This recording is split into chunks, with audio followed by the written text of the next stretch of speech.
Hey, what's going on, guys? Crass Businessman here. Today we're going to be talking about pessimism, optimism, realism, and the benefits.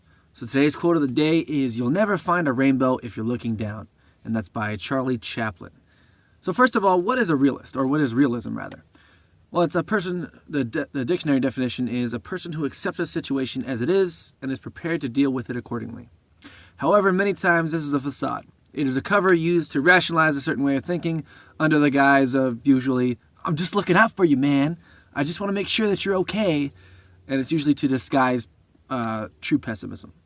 So then we get faced with the question, what's better, to be an optimist or a pessimist? Well, it's actually not that black and white.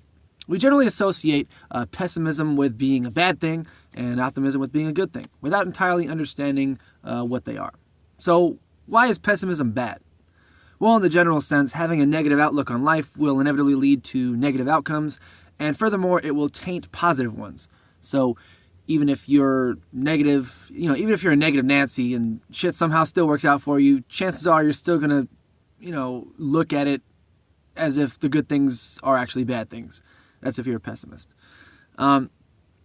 So there is a distinction among pessimism. There's a defensive pessimist, which is one who generally believes that things will be worse than they are. And this is contrary to traditional pessimism, which is when you blame yourself for all negative outcomes. But we've actually covered this in a previous video, and, recent research has suggested that defensive pessimists can actually harness pessimism as a means for reaching their goals.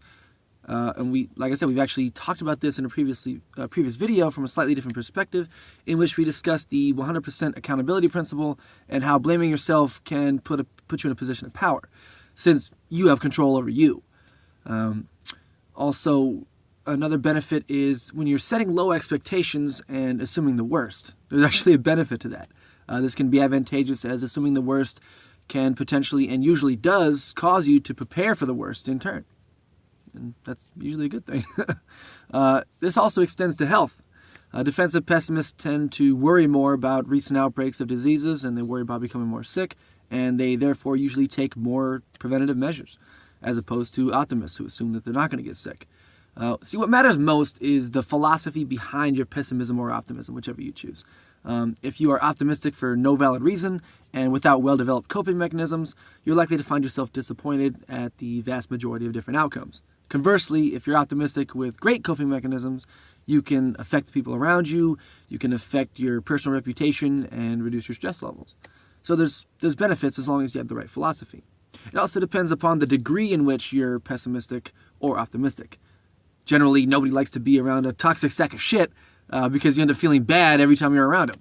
And I definitely understand that, because I have a relative, who I'm not going to mention, who is always negative as shit. But also, at the same time, if you're way too cheerful, that can piss off people as well. Now, usually those people are pessimists, but it can still make people mad. Expect the best and prepare for the worst. We all know how much I love conventional wisdom. What I should actually say is, develop your coping mechanisms so that regardless of the outcome, you'll be fine. Additionally, prepare for the worst so you don't get caught with your pants down. That's what it should say.